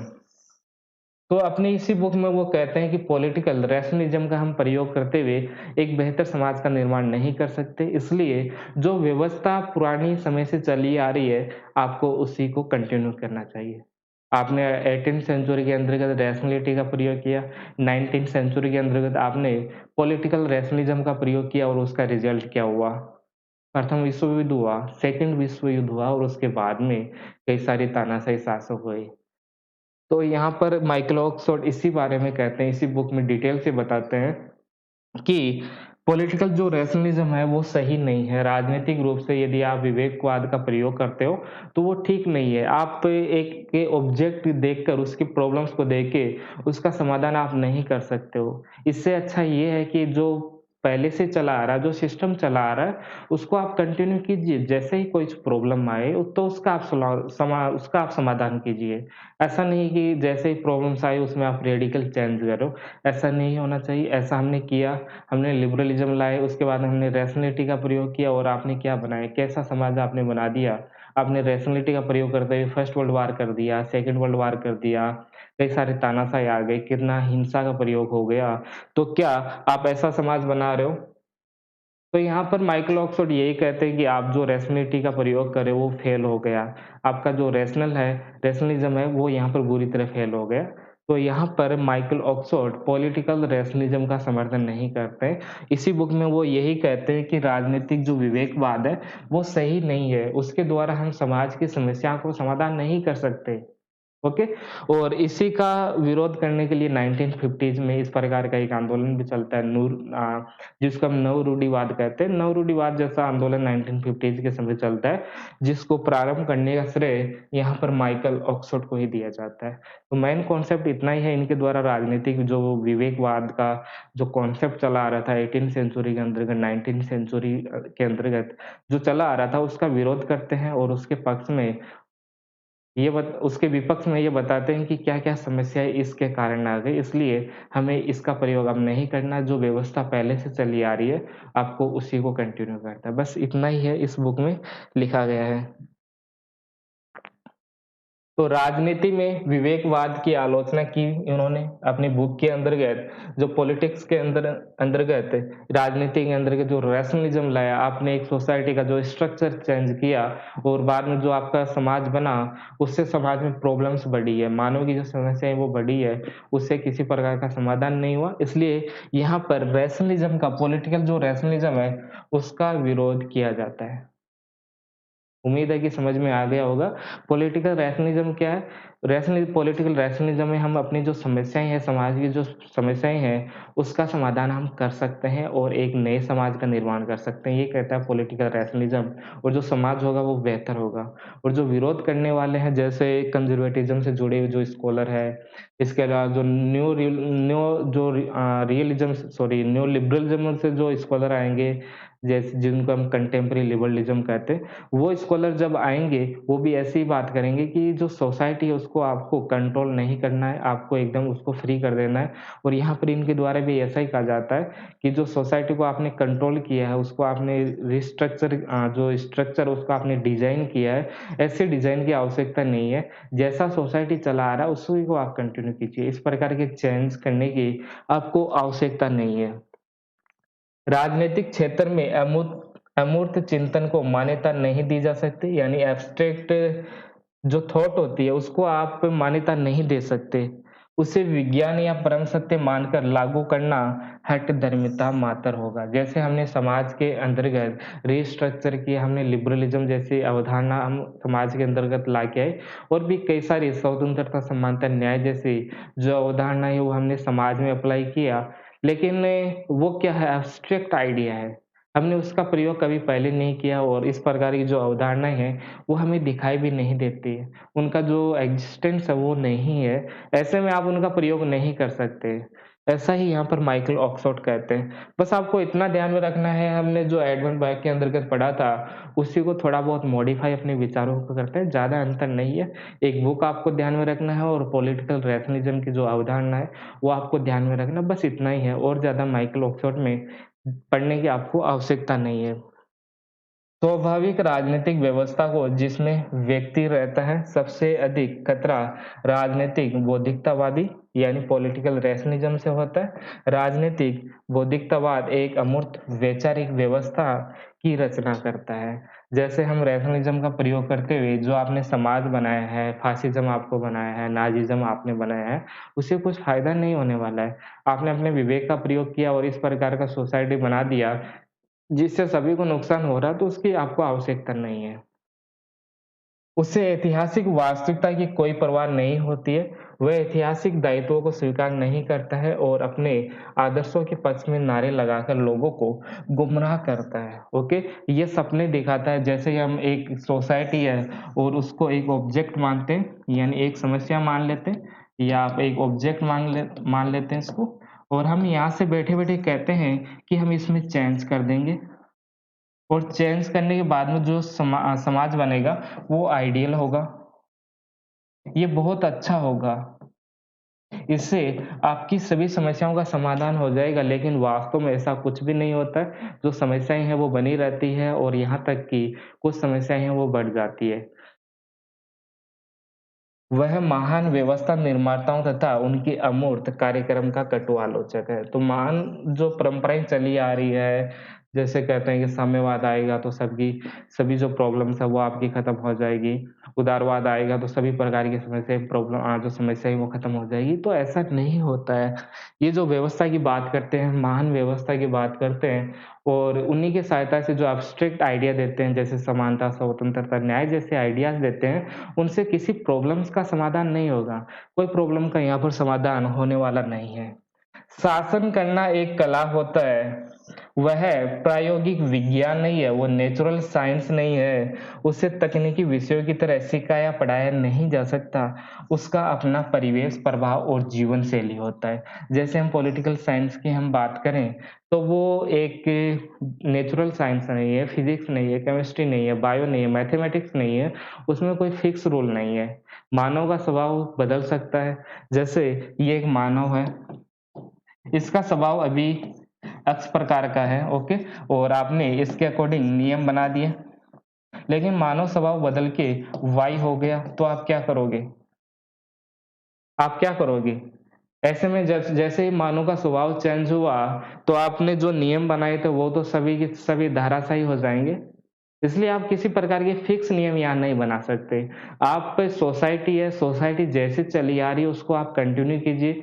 कोई कुछ प्रॉब्लम्स आई तो आप उसका सॉल्यूशन कीजिए। ऐसा नहीं है कि आपने एक नेचुरल साइंस की तरह उसको एक ऑब्जेक्ट माना, उसको एक प्रॉब्लम्स माना और प्रॉब्लम का समाधान करने का प्रयास किया। आपने एक थ्योरी बना दिया कि उस थ्योरी के आते ही यदि हम उसको सोसाइटी में अप्लाई करेंगे तो उसका समाधान हो जाएगा। ऐसा कुछ भी नहीं होता है। वो एग्ज़ाम्पल देते हैं कि जो शेफ़ होता है या कोई भी पाक शास्त्र की जो भोजन बनाने वाली पुस्तक होती है, उसको पढ़ के आप एक बड़े शेफ़ नहीं बन सकते हैं। आपको उसके लिए प्रैक्टिस चाहिए, आप लगातार प्रैक्टिस करोगे, तभी आप अच्छे शेफ़ बन सकते हो, अच्छा खाना बनाने वाले बन सकते हो। ऐसा नहीं कि आप बुक्स पढ़ रहे हो, खाना बनाने की अच्छी-अच्छी किताबें आपने अपने घर में ले आए और फिर आपने खाना बनाना शुरू किया, तो आप ऐसे उम्मीद करोगे कि जैसा कोई बड़ा शेफ़ खाना बना रहा है, वैसा ही स्वाद हमारे खाने में आएगा, ऐसा नहीं होता है। ओके? और जितने भी पॉलिटिकल जो साइंटिस्ट हैं, वो भी ऐसा ही सोचते हैं कि जो भी प्रॉब्लम है, उसका हम समाधान कर देंगे। एक रूम में बैठे रहते हैं और जितनी प्रॉब्लम है, उनका समाधान करने का प्रयास करते हैं, नई-नई थियरी बनाते हैं। ऐसा कुछ भी नहीं होता है। आपको इसके लिए लगातार प्रैक्टिस करना होगा, ओके? जैसे एक कोई भी पुस्तक है, उसको पढ़ के आप अच्छे शेफ़ नहीं बन सकते, खाना बनाने वाले या जो पाकशास्त्री है, वो आप नहीं बन सकते। राजनीतिक समस्याओं की अपनी प्रकृति होती है, इनका अपना-अपना नेचर होता है, जितने भी पॉलिटिकल प्रॉब्लम्स होती है, इनका अपना-अपना नेचर होता है और यहाँ पर वह राजनीति में परंपरागत रूढ़िवाद का समर्थन करते हैं। जो हमने क्लासिकल कंज़र्वेटिज़्म देखा था, उनका समर्थन यहाँ पर किया जाता है या एक तरह से हम ये कह सकते हैं, एडमंड बर्ग के द्वारा जो कॉन्सेप्ट दिया गया था, एडमंड बर्ग ने जो-जो बातें की थी, उनका समर्थन यहाँ पर फिर से किया जाता है। वही बात एक बार फिर से दोहराई जाती है, उन्हीं को थोड़ा बहुत मॉडिफ़ाई करके एक अलग से बुक लिख दी जाती है और कोई भी अंतर आपको नहीं मिलेगा। ऐसा कोई बड़ा अंतर आप देखना चाहोगे, तो ऐसा कोई भी बड़ा अंतर यहाँ पर आपको नहीं दिखाई देगा। वह एडमंड बर्ग के समान अपने तर्क के समर्थन में राजनीतिक एवं सांस्कृतिक तर्क प्रस्तुत करते हैं। जैसे हमने एडमंड बर्ग के अंतर्गत देखा था कि प्रारंभिक सोसाइटी किस प्रकार का होता है, एक समय के बाद में कैसा हो जाता है, उसका जो स्ट्रक्चर है वो कॉम्प्लेक्स स्ट्रक्चर होता है, उसको हम नहीं समझ सकते। जैसे-जैसे प्रॉब्लम्स आई वो अपने आप को मॉडिफ़ाई करते गए, अपने आप चेंज करते गए, ओके? तो इसी प्रकार के आर्गुमेंट यहाँ पर एक बार फिर से माइकल ऑक्सफोर्ड के द्वारा 1960s के दौरान दिए जाते हैं अपनी बुक के अंतर्गत। यथास्थितिवाद एवं क्रियात्मक राजनीति का समर्थन इनके द्वारा किया जाता है, यानी जो चल रहा है अभी, जो व्यवस्था अभी चल रहा है, जो सिस्टम चल रहा है अभी, जो पॉलिटिकल जो स्ट्रक्चर अभी चल रहा है, जो भी किसी प्रकार का सिस्टम चल रहा है सॉरी, जो सिस्टम चला आ रहा है, उनका यहाँ पर समर्थन किया जाता है।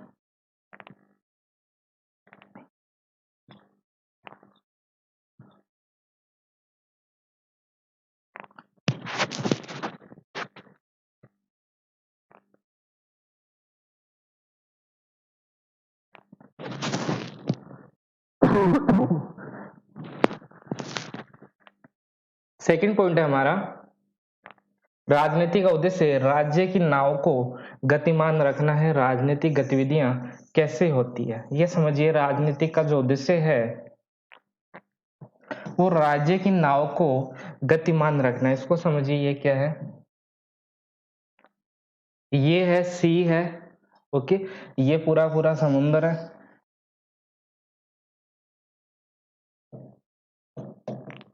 और ये क्या है? एक नाव है।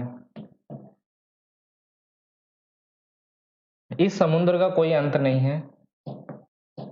ओके, और ये नाव क्या है, ये हमारी व्यवस्था है। और ये पूरा पूरा समुद्र ये क्या है, ये कल्चर है हमारी, ये व्यवस्था, ये इसको हम कल्चर बोल सकते हैं। ये कल्चर है पूरी पूरी, ये जो सी आपको दिखाई दे रहा है ये कल्चर है, पूरा पूरा कल्चर है।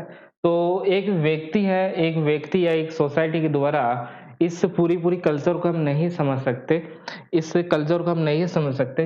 ये नाव क्या है, नाव क्या है, पॉलिटिकल एक्टिविटी है, और ये पूरा पूरा ओशियन है, ये एक कल्चर है। जैसे इस ओशियन को हम देख सकते हैं, इस ओशियन का कभी अंत नहीं होने वाला है, और इसका अंत कैसे होगा हमें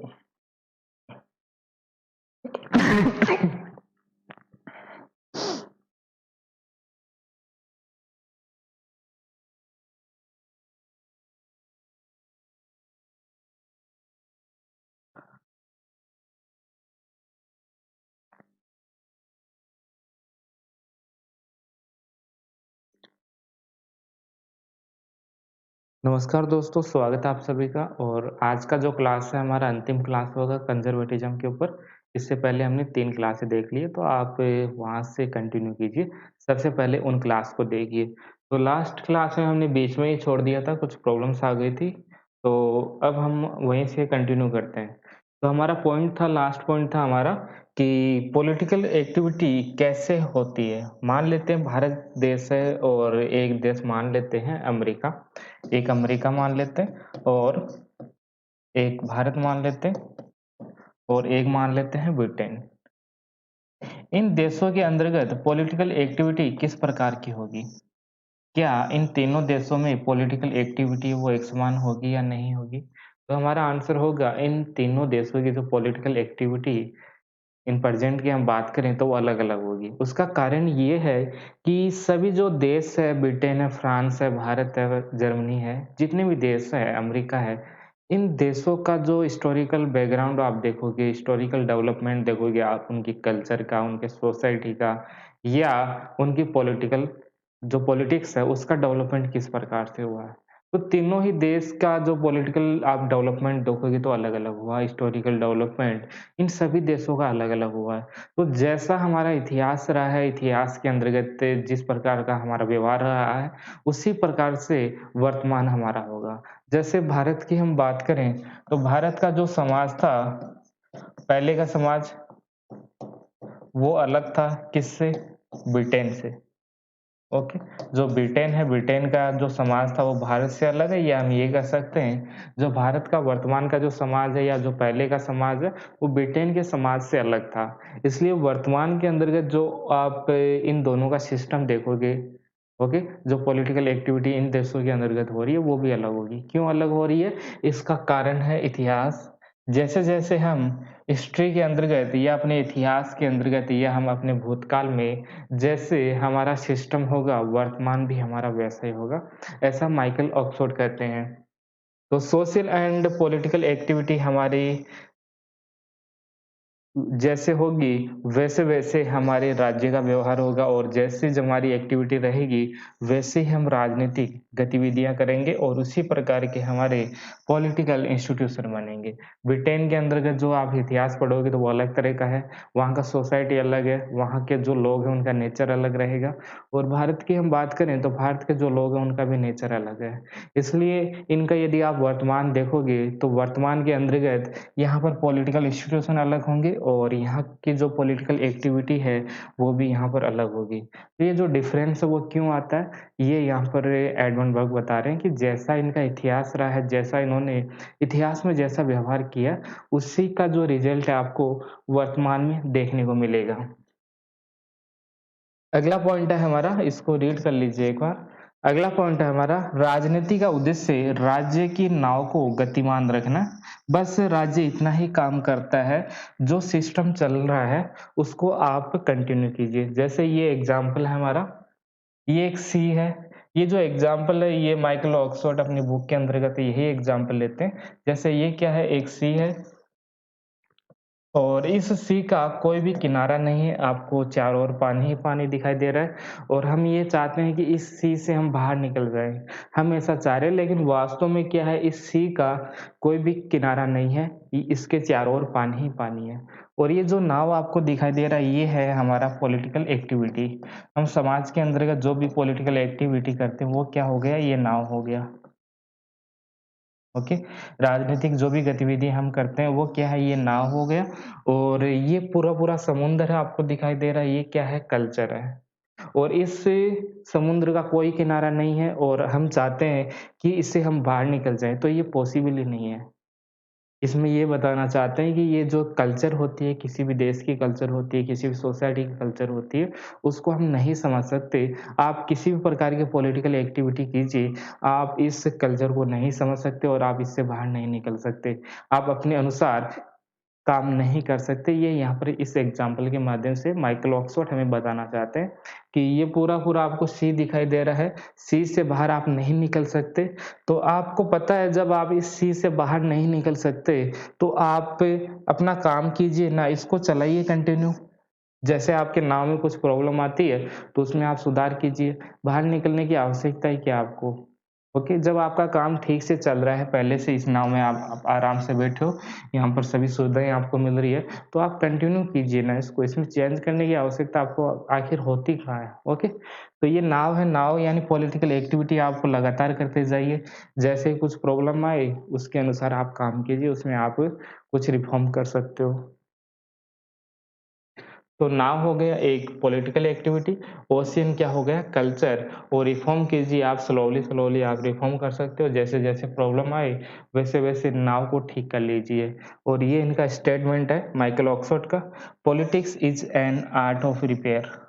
ओके, जैसे ही कुछ प्रॉब्लम्स आए, उसका समाधान आप पॉलिटिक्स के द्वारा कर सकते हो, क्योंकि आप पूरे सिस्टम को तो आप समझ नहीं सकते, जब आप समझ ही नहीं सकते, तो कुछ प्रॉब्लम आई तभी आप उनका समाधान कीजिए। तो बस यही कॉन्सेप्ट है माइकल ऑक्सफोर्ड का, जो समझने वाला था, वो इतना ही है। एक शब्द हमारा पॉलिटिकल रैशनलिज़्म, तो इसका प्रयोग किसने किया? इसका प्रयोग किया माइकल ऑक्सफोर्ड के द्वारा। इस शब्द का प्रयोग किया जाता है पॉलिटिकल रैशनलिज़्म और इसकी आलोचना की जाती है, इसका समर्थन नहीं करते। इस शब्द का प्रयोग किया और इस शब्द का प्रयोग इसलिए किया क्योंकि उनको इनकी आलोचना करना था। इसको भी हमने डिटेल से देखा। डेविड ह्यूम रूढ़िवादी जो विचार है उसके अग्रदूत इनको कहा जाता है, जो प्रारंभ करने का श्रेय है वो डेविड ह्यूम को जाता है और इसके साथ में एडमंड बर्ग को भी जाता है। दोनों ही स्कॉलर ने इस पर काम किया, लेकिन सिस्टमैटिक तरीके से जो काम करने का श्रेय हम देते हैं वो एडमंड बर्ग को दिया जाता है। लेकिन इससे पहले भी डेविड ह्यूम जैसे स्कॉलर है, उन्होंने भी कंज़र्वेटिज़्म पर अच्छा काम किया है। ये जो शब्द है, कौन-सा शब्द है? हमारे पास में हम बार-बार ये शब्द काम में ले रहे हैं, कंज़र्वेटिव। ओके, तो ये शब्द आखिर आया कहाँ से? तो ये शब्द दिया गया था 1815 के अंतर्गत और ये नाम भी अजीब-सा है, इसको देख लीजिए। ओके, ये नाम है, इस इनके द्वारा ये दिया गया था। 1815 में जो कंज़र्वेटिव जो शब्द है, इसका जो प्रयोग है, इनके द्वारा किया गया था, ये आप नोट कर सकते हो। इसके बाद में डेविड ह्यूम के द्वारा इस पर काम किया गया था, उसके बाद में एडमंड बर्ग के द्वारा भी इन पर काम किया गया, इस थ्योरी के ऊपर। लेकिन वास्तव में जब हम कंज़र्वेटिव थ्योरी के रूप में पढ़ते हैं, तो इसका विकास मुख्य रूप से फ्रांस की क्रांति के बाद ही होता है। फ्रांस की क्रांति पर जब एडमंड बर्ग के द्वारा जब बुक लिखी जाती है, उसके बाद में ही इस पर सही से काम करना शुरू होता है। ये तो हो गए मेन स्कॉलर हो गए, इसके बाद भी कई सारे स्कॉलर हैं जो आपको पता होना चाहिए। ऑब्जेक्टिव एग्ज़ाम के लिए बहुत महत्वपूर्ण है, 4 से 5 स्कॉलर और हम देख रहे हैं। पहला है सैमुअल टेलर कोलरिज, इसको नोट कीजिए ठीक से। 3-4 स्कॉलर हैं जो कि ऑब्जेक्टिव एग्ज़ाम के लिए महत्वपूर्ण होंगे। एक-एक करके नोट करते हैं। पहला है सैमुअल टेलर कोलरिज।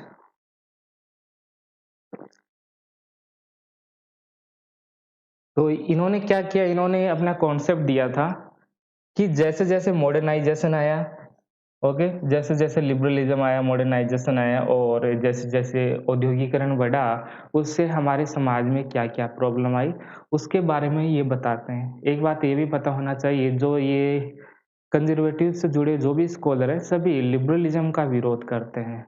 लिबरलिज़्म किसका समर्थन करता है? बहुत सारे हमने पहले भी पढ़ चुके हैं लिबरलिज़्म थ्योरी क्या है।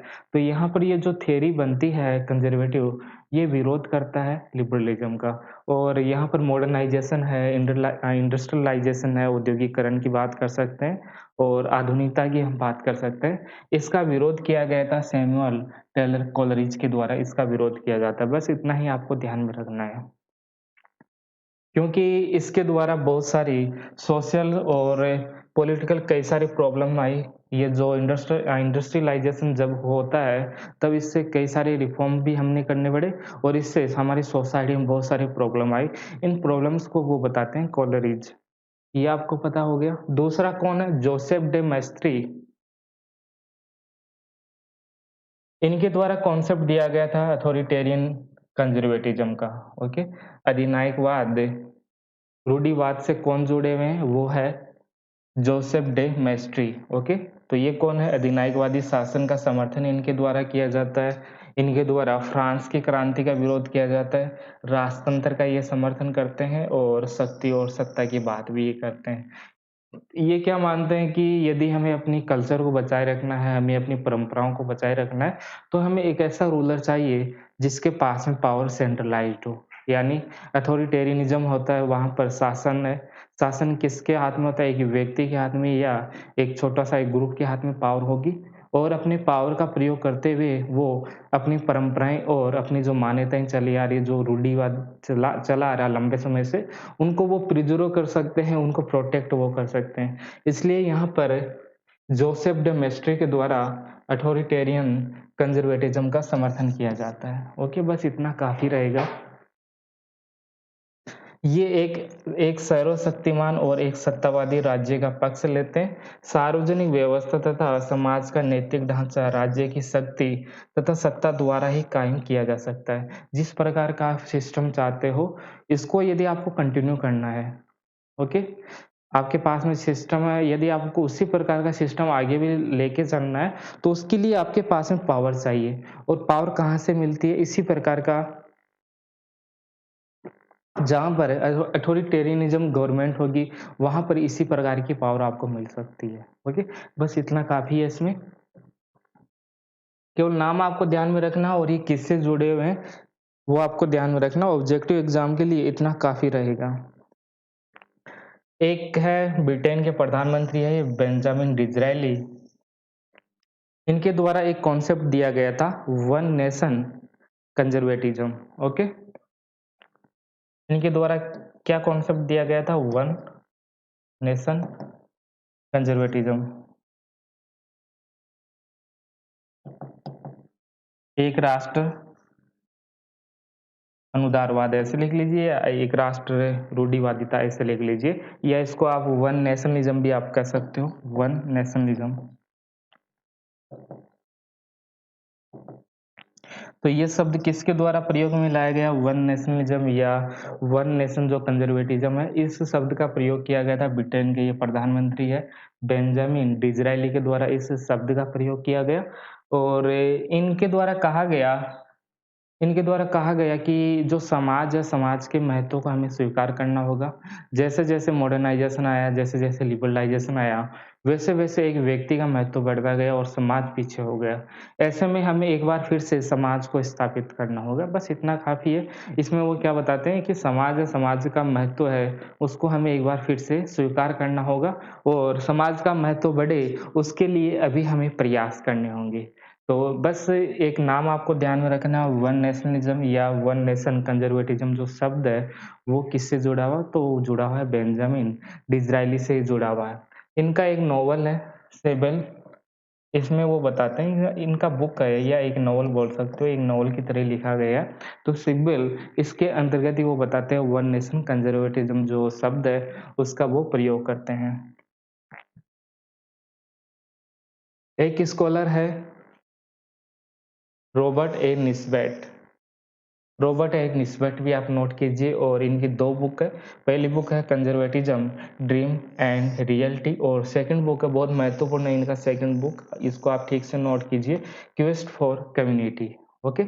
इसके अंतर्गत इसके अंतर्गत वो बताते हैं कि जो मॉडर्न सोशल साइंस है, वर्तमान का जो समाज बना है, उसमें क्या-क्या प्रॉब्लम हुई है। वो ये बताते हैं कि वर्तमान का जो समाज है, उसमें क्या-क्या प्रॉब्लम हो गई है, कैसे व्यक्ति व्यक्ति अकेला हो गया, व्यक्ति समाज से किस प्रकार अलग हो गया है, सोसाइटी का जो महत्व है वर्तमान समाज में किस प्रकार से कम हो गया, इन सब के बारे में वो बताते हैं। तो वो भी ये प्रॉब्लम ये बताएँगे कि व्यक्ति का महत्व लगातार समाज के अंतर्गत बढ़ रहा है और ऐसे में व्यक्ति को कौन-कौन सी प्रॉब्लम्स होती है और लिबरलाइज़ेशन के कारण कौन-कौन सी प्रॉब्लम आई, औद्योगीकरण के कारण कौन-कौन सी प्रॉब्लम आई या हम कह सकते हैं मॉडर्नाइज़ेशन के कारण कौन-कौन सी प्रॉब्लम आई। तो वो सब प्रॉब्लम्स वो अपनी इसी बुक में बताते हैं, क्वेस्ट फॉर कम्युनिटी के अंतर्गत। बस इसमें भी आपको इतना ही ध्यान में रखना है। अगले हैं लियो स्ट्रॉस, इनको हम नियो कंज़र्वेटिव के रूप में पढ़ते हैं।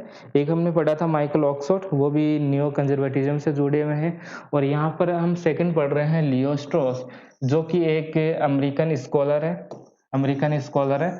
इनके द्वारा न ये जो जुड़े हुए हैं वो नियो कंज़र्वेटिज़्म से जुड़े हुए हैं। वो क्या कहते हैं, वो अपनी जो थ्योरी है वो एंशिएंट पीरियड के साथ में जोड़ते हैं। एंशिएंट पीरियड ये में हम जब पढ़ते हैं प्लेटो के समय, अरस्तू के समय जब हम पढ़ते हैं कि वहाँ पर प्लेज़र का महत्व होता था, हैप्पीनेस का महत्व होता था, या हम बोल सकते हैं वहाँ पर जो लाइफ़ होता था वो वर्चुअल लाइफ़ होती थी। तो जिस प्रकार से एंशिएंट पीरियड में समाज का महत्व था, व्यक्ति को जब जो खुशी होती है, हैप्पीनेस होता है, प्लेज़र होता है, इनका महत्व ज़्यादा था, समाज का महत्व ज़्यादा था। उसी प्रकार का सोसाइटी को हमें एक बार फिर से इस्टैब्लिश करना है अपने समाज के अंतर्गत। इसके अंतर्गत वो डिटेल से बताते हैं, ओके? तो वो किस प्रकार का समाज का चाहते हैं लियो स्ट्रॉस? लियो स्ट्रॉस चाहते हैं जो एंशिएंट पीरियड या यूनानी पीरियड के अंतर्गत जो समाज था, जहाँ पर वर्चुअल लाइफ़ लोगों की होती थी, ओके? जहाँ पर लोग अपने कर्तव्यों का पालन करते थे, वैसा ही समाज हमें वर्तमान में एक बार फिर से लाना है। तो ये कौन है? अमेरिकन स्कॉलर है लियो स्ट्रॉस और ये इनका एक छोटा-सा कॉन्सेप्ट है जो आपको पता होना चाहिए। बस इतना काफ़ी रहेगा यहाँ पर भी कि जो एंशिएंट पीरियड के अंतर्गत जो समाज था, एंशिएंट पीरियड यानी जो यूनानी समाज था, उसी समाज वैसा ही समाज को एक बार फिर से लाने का प्रयास वो करते हैं। वैसे-वैसे जो लाइफ़ था, वैसा-वैसा जो सिस्टम उस समय था, एक बार फिर से अमेरिका समाज में वैसा ही सिस्टम लाने का प्रयास इनके द्वारा किया जाता है। अगले हैं एलन ब्लूम, इनका बुक है क्लोजिंग ऑफ अमेरिकन माइंड्स, ये आपको पता है, इसको भी नोट कीजिए और एक और है रॉबर्ट ए निस्बट, ये तो हमने देख लिया। अमेरिका में ये जो विचार है जॉन एडम्स के द्वारा लाया गया। ये जो विचार है कंज़र्वेटिज़्म का जो विचार है, अमेरिका में जॉन एडम्स के द्वारा लाया गया था। ये भी नोट अलग से कर सकते हो। लियो स्ट्रॉस हो गया, जॉन एडम्स हो गए, ऐसे कई सारे स्कॉलर हैं जिन्होंने अमेरिका में काम किया है, अच्छा काम किया है। तो ये लगभग हो गया कंज़र्वेटिज़्म से जुड़ा हुआ, जो भी बातें थी वो हमने कर ली है। कुछ बातें और कर सकते हैं इसमें, जैसे अमेरिका की यदि हम बात करें, अमेरिका में, तो अमेरिका में इस प्रकार की जो पार्टी है वो है रिपब्लिकन पार्टी,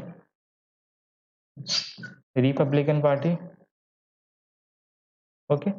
और यदि हम बात करें ब्रिटेन के अंतर्गत, तो ब्रिटेन के अंतर्गत इस प्रकार की जो पार्टी है वो पहले टोरी पार्टी हुआ करती थी और उसके बाद में कंज़र्वेटिव पार्टी होगी। भारत में भी जो भाजपा पार्टी वो भी इसी प्रकार की आइडियोलॉजी है। इस प्रकार की आइडियोलॉजी मीन्स राइट विंग जो आइडियोलॉजी है, उसी प्रकार की भाजपा की आइडियोलॉजी है अमेरिका के अंतर्गत रिपब्लिकन पार्टी, जो कि बाज़ार को सपोर्ट करता है और पुरानी मान्यताएँ हैं, परंपराएँ हैं, उनको कंटिन्यू करना चाहता है। बस इतना आपको पता होना चाहिए।